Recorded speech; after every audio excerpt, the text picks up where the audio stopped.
On parle de la présidence française du Conseil de l'Union européenne avec notre invité, Patrick Martin-Genier, spécialiste des questions européennes. Bonjour, quels sont les enjeux de Bonjour. cette présidence qui va durer 6 mois?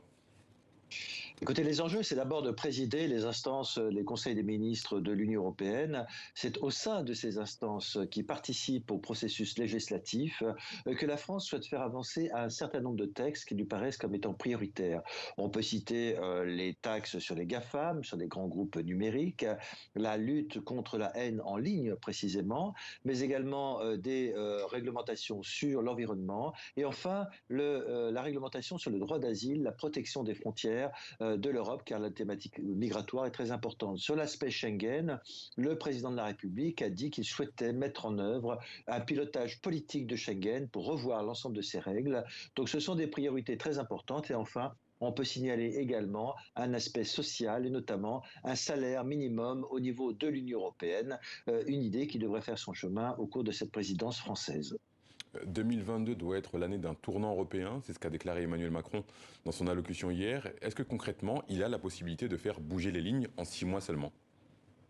Alors, il faut savoir que cette présidence de 6 mois est en effet très limitée. Il n'en demeure pas moins que c'est plusieurs pays qui, en fait, coordonnent l'Union européenne sur une période d'un an et demi. On aura la République tchèque, mais également la Suède. C'est ce qu'on appelle le trio européen qui permet de faire avancer les textes sur une période qui va bien plus loin que 6 mois. Et pendant cette période de 6 mois, on peut dire que la France peut essayer d'initier un certain nombre de textes, même s'il est évident que, bien, elle ne pourra pas faire aboutir tous les projets. Je pense notamment au souhait du président de la République de réviser les critères de Maastricht sur l'endettement, favoriser l'investissement. Un débat est en cours sur ce point, mais naturellement, ça ira bien plus loin que la seule présidence de 6 mois de l'Union européenne, la présidence française. Vous en parliez, le président français prône notamment une réforme de l'espace Schengen. Est-ce qu'il a la possibilité de peser dans sa volonté de réforme avec cette présidence?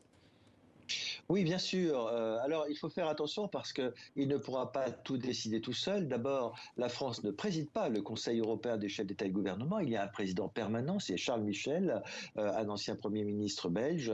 La France, plus modestement, va présider le Conseil des ministres, les conseils des ministres spécialisés, agriculture, intérieur, social, et va participer au processus législatif, c'est-à-dire le vote des lois européennes qui ont pour nom règlement directive.